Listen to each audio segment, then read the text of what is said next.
Bike দিছে শ্বশুর মশাই, আব্বা দিছে তেল, তাই তো আমার গতির সাথে জেট বিমানও ফেল।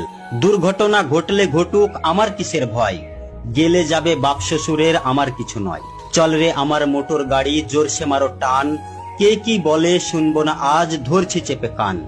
আহা হা কি মনোরম গায়ের বাঁকা রাস্তা, 600 কিলো ঘুরে এসে করবো রে আজ নাস্তা।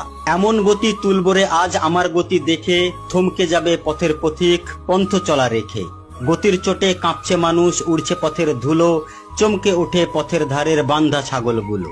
গতি আরো বাড়িয়ে দিলাম, পথটা পেয়ে সরু, হঠাৎ দেখি সামনে আমার বিশাল বড় গরু।